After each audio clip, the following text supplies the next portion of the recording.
Yeah, it's 8:09. It's the Frank Show. And Christine, you see what I got going on behind me here? No, you see what I got? You see what I'm doing?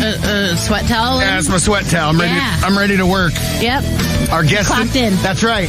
Our guest in the studio is here for Stand Up for Humanity to raise money for the Esperanza Dance Project and Forgotten Children, also collecting canned food for the Community Food Bank. It's the Pitbull of comedy, Bobby Slayton. Bobby, good morning. Good morning, guys. You know, I really hate humanity, and I would never do a benefit for it, but when they told me kids were involved, I said, sure. And by the way, being a comedian, comics don't usually get up this time of day. When I heard I was going to be on this station, I thought I was going to be on with Alice Cooper, and I get stuck with you two. Yeah, I thought Alice was going to be. They told me Alice. By the way, you know, it's so funny when you do radio now. Yeah. There's so many things you can't talk about. What do we call it? The cancel culture. And you're not going to get an SNL if you do Asian jokes, and everybody's politically correct. That's you guys know that. Yeah. I mean, I'm sure in radio, no matter what you do, somebody's going to complain about something. And I had a whole list of stuff to talk about this morning. And when I realized Alice Cooper was on this station, you know, when I was in high school, Alice Cooper saved my life back in the 1970s. Wow, really? No. Well, I grew up in New York. You know, I remember it was 1970s, 71. I'm 15, 16 years old. Love It to Death and Killer, two of the greatest rock and roll albums of all time, came out. And a friend of a friend was actually painting Alice's house up in Connecticut. He lived in this old place, you could Google it, called the Galicia Estate, owned by some supposedly mob guy for years. So he was painting the house, and he said, you want to come up and see the house? I'm going, you're 16 years old. You want to go see Alice Cooper? I want to go to Alice Cooper's house. Of course. This is the coolest thing ever. And I'm not exaggerating this. I'm sure this is maybe in my teenage, adolescent memory, but we drive up to this beautiful part of Greenwich, Connecticut, and there's all these, stately, beautiful estates. And we went by Alice Cooper's house, and it really looked like 1313 Mockingbird Lane. I'm not making this up. There's a statue in the front yard, a cement statue with a head, headless. Alice told me that the drummer Neil Smith had a Luger, and German Luger, and he shot the head off he told me this years later. Yeah. But when you go by the house, and there's a tree in the front yard that looked like the tree from the Wizard of Oz, throwing the apples at you. The whole place looked haunted. Yeah. I know in my head I'm embellishing, but it really was just creepy. And there was a gate, everything you would think that Alice Cooper, now that you know him as a religious guy and a golfer and a family man. Yeah. But back then, you're 16 years old. And here's some creepy guy with the monster makeup, the satanic looking guy with the snake. So, oh my God. Me and two friends, we drive down the driveway, and we knock on the door, and Dennis Dunaway, the bass player, comes to the door, and we said, hey, is Alice here? Right. Alice comes to the door, and the guy was in shorts, had a tan, he had a tennis racket, he was going to go back and play tennis. I go, this is not the Alice Cooper that I was expecting. Don't meet your heroes, they say. Could not have been a nicer guy. Took a picture with us, and we left. But the way he saved my life, in this kind of a roundabout way, is that I loved Alice Cooper so much that when I was 16 years old, I was madly in love with this girl in my school, and I was crazy about her. And all I listened to was, Black Sabbath, the New York Dolls, the Stones, of course, and Beatles. But I loved. I was in love with Alice Cooper. So all I would talk about was Alice Cooper. And she loved soul and Motown and Phil Spector, stuff that I came to love over the years. Yeah. But I hated Al Green. What kind of crap is this? She's 16 years old. You're smoking pot. Alice Cooper rocks. I was like a Beavis and Butthead, Right. And, so all she talked about was, all this great music and this, the Four Tops, the Temptations, and all I talked about was Alice Cooper. And I loved Alice Cooper and pot. Anyway. It reminded me of a woman I fell in love with in college, and she told me once Crosby, Stills, and Nash came on. She goes, oh, that's my band. And I go, oh, it's my band too. I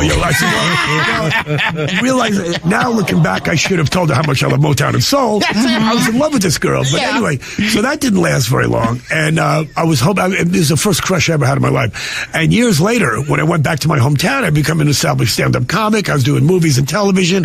I was having a nice life in L.A. I go back to my hometown. She's still living there. She's got 5 kids. She's overweight. She's got a horrible husband. And I'm thinking, if I didn't like Alice Cooper, and I would like Motown and soul, I could be that guy. That's right. Living with the old woman in the shoe, the 12 kids, a jacket and tie, and commuting to the city with a briefcase. He saved your life, Alice did. I love it. Yeah, he did. Kind of a roundabout way. But I've always credited now. Alice loves that story. Anyway, more about me. Bobby Slayton. You've worked in Tucson before. I'm sure it's been a while. No, I've worked in Phoenix many times. Yeah. And I've never been to Tucson. A great thing. You can't see this town all in one day. I'm glad I'm here for 2. I like it here. I love the whole idea of cactus and these little cool little these houses. I like the whole the architecture, the whole Mexican influence. It's great. I hear people from Northeast go, Tucson. Tucson. Ugh, BFE. And I go, exactly. Yeah, it is. I am in no position to criticize any places. I live in L.A. Yeah. And L.A. is just, it's not, it's a long story. I don't like L.A. I don't either. The traffic, it's horrendous. Yeah. Everything about L.A. is horrendous. Yeah. But my daughter's there, my girlfriend's there, and my occasional movie jobs are there. Right. So you go do a TV show or something, and I would live here in a second. We say the same thing about Phoenix, by the way. We think Phoenix thinks they're LA. Oh, they do. Yeah. Phoenix to Scottsdale. me, the traffic, I work in Phoenix occasionally just so I can go to Pizzeria Bianco. Brad, you know Pizzeria Bianco? Yeah, actually, it's one of the best pizza places in the country. It's mind-boggling. I mean, Chris is a friend of mine. It's worth the drive just to go there. Okay. It's a mind-boggling. It is coming from a New Yorker who knows his pie. Yeah. Pizza in every city in America except for maybe Tucson and, I don't know, Minneapolis. But Well, the best pizza here in Tucson is from New Yorkers from back east anyway. yeah, So. I'm very spoiled about my, But yeah, I am in a position to make fun of any place since I live in LA, and it's just awful. So you're in town for a couple days. Is this, you're in the Take it studio. easy, Frank. Take a breath. I know. People Well, get very nervous interviewing me. I want to introduce Valdez because Valdez I know from Pima Animal Control, and you're not with them anymore. You're doing comedy, and I'm super excited for you. So, let me turn a mic on. Yeah, you got a mic on. Oh, there we go. Okay, so real quick, this Stand Up for Humanity event that you've got Bobby in town for, explain to us what you're doing. So it's a brainchild of mine. Leaving a long career of law enforcement, I was like, how else can I help my community? Yeah, put your mouth right next to the microphone. There you go. Hello. Hi. Or just lift it up. Oh, okay. Lift Yeah, it yeah, right yeah. up Ever to been on you. the radio There you before? go. Just a couple times. A couple times. Yeah, come on. Usually it's like, I attest that I do not know anything. Why did more importantly, why did the police department fire you? I'll do the comedy. You just tell us the dirt. What happened? Because I demanded free stuff everywhere I went. Right. I'm like, He's asking for free I coffee would at go to McDonald's. Los Betos. I'd go to Los Betos and be like, hi, I'm an ICE agent. And then, they all scatter. Yeah. Speaking of free stuff, I remember, I've been around for so long, when they go to radio stations and they would give you free CDs, Yes. which you guys don't even get anymore. No. So I get No. piles of CDs and they say to me, what do you want to listen to? I go, whatever you got. And I get it, because I did so much radio, and I'd give all the CDs to my daughter, and she had a giant box, and she'd trade them in for all her Britney Spears and whatever the hell she They was don't do listening that to. anymore because CDs don't exist, I Bobby. know. I still have an 8-track player in my car. Yeah, we used to have to supplement our income with the free CDs. We'd take them down to the record shop. Remember that? Yeah, of And course. It's funny because, I was going through all my stuff, and my daughter, when she moved out, she had boxes and boxes. I mean, thousands of CDs in the closet. I said, I'm trying to get rid of some of this stuff. She goes, well, I don't want it because Nobody uses it anymore. I went to the main place in town, the CD Trader. Yeah. And literally thousands of I loaded my car, I just didn't need them. Nope. And they said, well, there were like 20 of them that they took. Yeah, no, that's maybe the like other thing. $15 credit. Yeah, or exactly. something. I could give you $10 cash or 1,000 in-store credit. Ron Jeremy's entire wardrobe is radio T-shirts. That's it. And sweatpants. That's all he wears. The Fox, How do you know? Alabama's Ron? #1 classic rock Yes. station. Do you know Ron Jeremy? Yeah. Yeah, he's a friend of mine, too. I don't have any. He never saved my life like Alice Cooper did. But actually, Ron Jeremy was always an inspiration to me because I always thought that if a guy like him could have sex with all those women, that it's got to be pretty easy for anybody. It doesn't Yeah. work. I never understood how he did that. Oh, he's got a giant penis. Yeah, you've seen that. Yeah. He talks about it a lot. Yeah. I used to host the AVN Awards, the Adult Video News Awards. Oh, that's Which is right, kind yeah. of, I hosted it about 5 times. And then my late great friend Robert Schimmel did it, Yeah. a bunch of other comics. But I did it for years. I became friends with a lot of the porn stars. And, there's a lot of, I'm not saying smart, but there's a lot of good-looking people in that industry. There has to be. And then Ron would be there winning these awards. And it just never made any sense to me. One of my jokes, he took it. Ron started doing stand-up because I took one of your jokes. Comedians hate when other comics steal your material, but when a porn star's taking your stuff, it's... Okay. What else you got? But the joke was, why do you call these guys porn actors when they're having sex with beautiful women, different women, and getting paid for it? A guy like me who's been married for 30 years having sex with the same woman pretending to like it, I'm your actor. Yes, that's right. No, that's Ron Jeremy's joke now. Well, it's true, though. And this is why I have headlining a benefit for children. Host of AVN. Hey, real quick, Stand Up for Humanity. I just asked you about it a couple seconds ago, and this is, again, to benefit. Help us out. So the Forgotten Children is an organization that is building a self-sustaining orphanage in Senegal, Africa. Oh.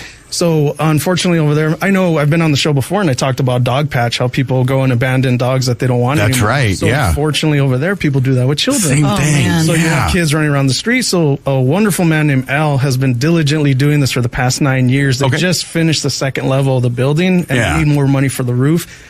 They're teaching the kids trades. They're letting them go to school. They're, farming. They're having chickens, raising stuff. And the other one's the Esperanza Dance Project, which is run by Beth, who help kids who are abused and help them deal with it, and they do dance therapy. Oh, nice. Amazing. They're going to open the show with a dance number. We're doing a Metalachi fusion with Crazy Train and Ozzy's Crazy Train. Hey, Bobby, are you familiar with Metalachi by chance? Metalachi, is that a band? Yeah, it's like it's a Mexican mariachi band that does classic rock metal. It's actually a lot of fun. Now that Renee mentions that they're opening with a dance number, I think that's going to kill my whole opening, which was a big dance number. I've already had to cut out. I can't do the blackface anymore. No, I it's can't. the worst. It's like cancel culture. It's really stifled me, this whole political correctness we have going on. I mean, you could do orange face. That seems to work out. Well, we'll become the next president. That's right. Listen, it's 8:20. Bobby Slayton's our guest in the studio. He's in town. He's doing a benefit for Stand Up for Humanity. What's the venue? Whether he's ready or not. Frank! Now back to the Frank Show on 96.1 KLPX. All right, our guest in the studio, the Pitbull of comedy. His name is Bobby Slayton. Bobby, it's so nice of you to come in and hang out. I know you've done a million radio shows, and we're grateful that you can add this to the long list. I was telling you guys, now that I'm, in my 60s, I don't feel that way, but, I'm used to getting up early in the morning. When over the years, not just doing morning radio, but having to catch planes to go to comedy club. Of course. And having to catch planes to go back home. And then when my daughter was born, I felt so bad I was on the road, so when I was home 3 or 4 days, 2 or 3 days a week, I would always make sure to take her to school. Sure. And then we had a dog. I'd walk the dog, take my kids to school, catch a plane, do radio. So then, it's doing those 2 shows on a Friday, Saturday night. I go, 10 o'clock. It used to be an 11 o'clock show. It used to be okay in the old days when I was younger. I did some blow and I slept in. But over the years, I like getting up in the morning. I get up in the morning with my girlfriend. We take the dogs to the park. And by 9, 10 o'clock at night, bottle of wine with dinner, I'm out. So this is a joy for me. Working tonight is going to suck. It's those Friday, Saturday night gigs. He's got all these idiot comics going on before me. He's got 12 comics and dancing children. He totally grandpa'd out on me in the car. He's like, what time am I going on? Oh, my God. He's like, that's so late. Yeah. It's going to be breakfast time. I'm like, what's this? It's like 8:30, man. Settle down. Good impression. 8:30? You don't see me doing an impression of you. Hey. We don't need no stinking badges. That's what you sound like. Actually, I used to, but... Bobby, aside from your... you talked about hosting the AVNs. Yeah. I knew that about you, but I'd forgotten.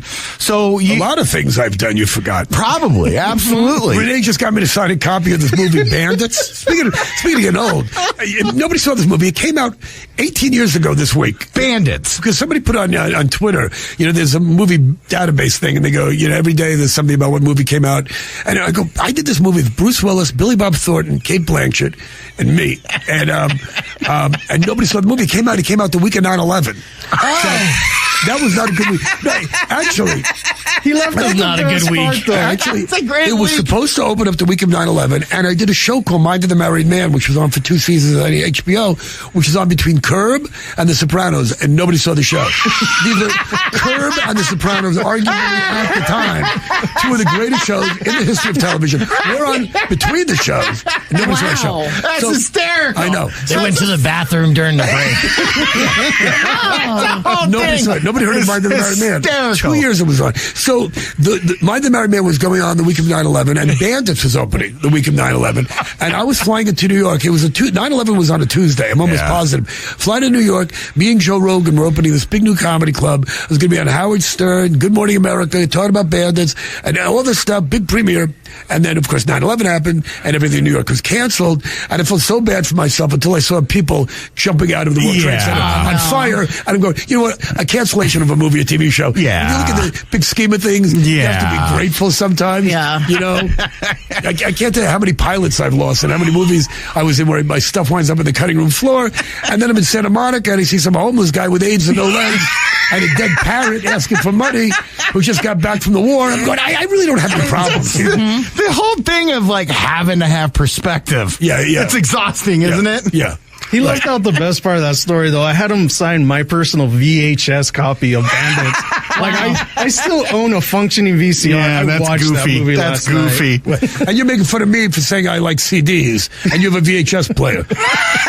You know, I'm so old that I remember watching Get Smart in the 60s and thinking the coolest thing in the world, Maxwell Smart, to have a phone in his shoe, and it was a dial, rotary phone. Yeah. And would that not be the most inconvenient thing ever now? Have a rotary phone in your shoe, expecting a call, you step in dog poop, and now your day is ruined. I might as well be that homeless guy with no legs in Santa Monica. You got some artwork, some ink work. A lot of ink work. I see two lady names. You referenced taking your dogs for walks with your girlfriend. I know you had a marriage for some time. 30 years. 30 years. And then your wife sadly passed. Who said anything about sadly? Oh. It was sad. Who are you to tell me it was? I'll tell you if it was sad or not. I guess it was. Don't assume it was sad. No, it was very sad, actually. But the reason I told you off the air, I wanted to tell you the story on the air. Yeah. And my girlfriend, it's the weirdest story ever. But, when I started doing stand-up back in the 70s, it was me and Kevin Pollak and Dana Carvey, Robin Williams, those guys. I don't know what happened to any of them. But Robin, we're going back before Mork and Mindy even. Of course. So there was this little tight group of comics. A lot of guys. Whitney Brown, who was on SNL. But anyway, it was a great scene in San Francisco. Bobcat Goldthwait, Paula Poundstone. And unlike New York or LA, it was a tight-knit community of comics. So anyway, Robin was a good friend of mine. And his manager, Larry, who I've known for 40 years. Larry kind of discovered Billy Crystal, actually pretty much did. Managed Robin, managed Billy for 40 years. And LA, you always say to people, we'll have lunch, but you don't see people that often. You're on the road, he's making a movie. Right. So anyway, Larry Bresner was a good friend, and he passed away 4 years ago. And his widow, who I had never met, they've been married for 15 years, I never met her, invites me to the big service to speak. And Billy Crystal spoke, and Rob Reiner, and Martin Short, and John Lovitz, and all these, people that he managed and handled and worked with. And she puts me on at the end. And I said, look, I know this isn't a comedy show, but what are you putting me on the end for? I got to follow all these guys. And she said, well, you were my husband's favorite comic. Oh, yeah, that's so nice. She has a nice little party at the house, celebration of his life, and I'm there with my wife. My wife passes away 3 months later, and I called her up. I didn't realize we were neighbors. In LA, 5 minutes apart. In LA, that's like next door neighbors. That's right. Because, if I was in Sherman Oaks and she was in Santa Monica, forget it. I'd forget Another it. country. Forget about it. I wouldn't go that far to see my doctor if I was dying. That's really far. That's like driving from Portland to San Diego in rush hour traffic. You go across town in LA with the smog and fires and homeless guys in the middle of the street. So anyway, no legs. Yeah. So I called her up and I said we should have a drink, and that was 3 years ago. We've been together ever since. So it's kind of weird, the widow and the widower. Wow. Yeah. That's nice. So yeah, that's sweet. Got the wife on one arm, girlfriend on the other. Yeah. And by the way, this doesn't really play on radio, but I always call her Pussycat, and after What's New Pussycat. Whoa, Tom Jones. Tom Jones, but it started. What's New Pussycat? I think started. Warren Beatty dated so many women he called Pussycat. So I think What's New Pussycat came from that. Anyway, so I always call her Pussycat. So her name Dominique. I put on my arm, and for the O, I put the little kitty emoji. But I didn't want to put the smiling cat, so I put the smirking cat, and she got me. She goes, why don't I have the why couldn't you put the cat with the little red eyes? I go, well, that's a little gay, okay? I'm putting your name on my arm. Those are hard eyes. I'm not going to put a cat with hearts. That's what makes it gay? Because she's mad at me. Any woman you think would be thrilled, you're tattooing my name on your arm. That cat cat doesn't look happy. You did the smirky cat emoji. Yeah. What were you thinking? Yeah. So, you can't make him happy. Anyway, tonight on my show, if I can make 95% of the people laugh and break up one couple, if they're still awake because they go on 2 hours into the show. Yeah. By the way, never mind about the forgotten children. How about the forgotten ticket buyers? Where are you?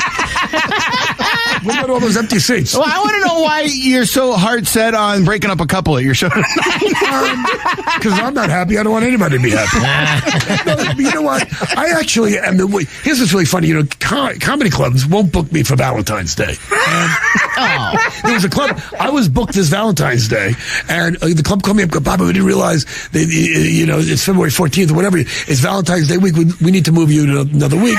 We don't think you're right for Valentine's Day. They do so many jokes about women and marriage. So, and girlfriends and all true stuff I say, of course. Yeah, of course. The guys get it. The women don't. With this whole Me Too movement, don't get me started. But anyway, so, but I'm the perfect act for Valentine's Day. Yeah. I'm the perfect act for couples to come see, because what happens is after couples walk out of my show, women will look at their husbands and go, I thought you were an a-hole. You women will realize you'll have gratitude for what you have. It's going to be worse. You can be with me. I got to drag my wife out of the house to come see you tonight then. Yeah, you really need to. Yeah, I like to help people. Well, and I thought that if all it takes is Bobby Slayton to upset your relationship, you really weren't that tight to begin with. That's what my show is. Yeah. It's a tough little program. By the way, Renee, you told me tickets were only available online. Are you going to have any tickets available at the door? Might as well. Let's do it. What do you mean might as well? First time. He has no tickets at the door. Why do you make it harder for people? Why don't you just hide tickets like Easter eggs? Hide them under cactuses and rocks and let people try to find them. It's a new reality show. Why don't you It's do like it that find way? tickets to Bobby. Make it more difficult to find the tickets. Yeah. Bobby Slayton tonight. The venue again. Help me out here. Pima College West Campus Theater. Doors open at 6:30. Shows at 7. And also, if you put in the code Tucson Cares, all one word, lowercase, you can get $2 off your general admission tickets. Oh. So let's do that. Oh, that's very nice. Yeah, and we're collecting food. The biggest thing is we're having a raffle. Got the JW Marriott to donate an $1,100 package. You could win that for $1. Oh. It's a 2-night stay for up to 4 people, food vouchers, and a round of golf for 2 people with everything included. Bobby, did you ever play golf? I hate golf. I hate it more than anything. And, I know Alice Cooper plays, and I have all these friends, these rock stars that I used to open up for. And I think they're late Eddie Money or Huey Lewis, I think, plays. Oh, Huey plays a lot. Yeah. And it's just not. You've tried it? No, it's like heroin. I know if I try it, I'll like it, and I don't want to like it. Well, because it's a thing. You have to get invested. You got to get the clubs, the shoes, it's a the whole outfits, thing. the whole You have to thing. dress like an idiot. Yeah. You spend all day hitting a ball in a hole, and then it's just, you know what, I'm going to talk about that tonight. That's why you got to get day drunk as you do golf, because you don't want to look down and be But like, it's what am I also wearing? like the most challenging thing you've ever tried to do in your life. It's impossible. Really? It looks easy. They make it look so easy. If I could just stand up and stay married for 30 years, it can't be that hard. Dude, thank you so much for coming in, Bob. Yeah, and by the way, let me tell you one more thing. Yeah. Everybody I see play golf, they never look happy. No, that's how many times have I said that? Never. I That's play true. all the time, and I'm always miserable. I had to play twice. I didn't actually play, but we did an episode of Curb Your Enthusiasm, and I did Mind of the Married Man, and we're on the golf course, and everybody's hitting the balls and having fun, and I tried it. It's, maybe you have the little windmill, and you have the little, No, that's The not putt-putt, golf. yeah. That's different. Yeah, it's a that's whole... the kind of golf I like. But that's fun. Yeah, it's fun. Fun golf. Bobby Slayton's in town. If you don't go see the show tonight, you're going to miss out on a huge thing. Bobby Slayton, thank you so much. People what? College? Tickets at the door. Thanks, guys.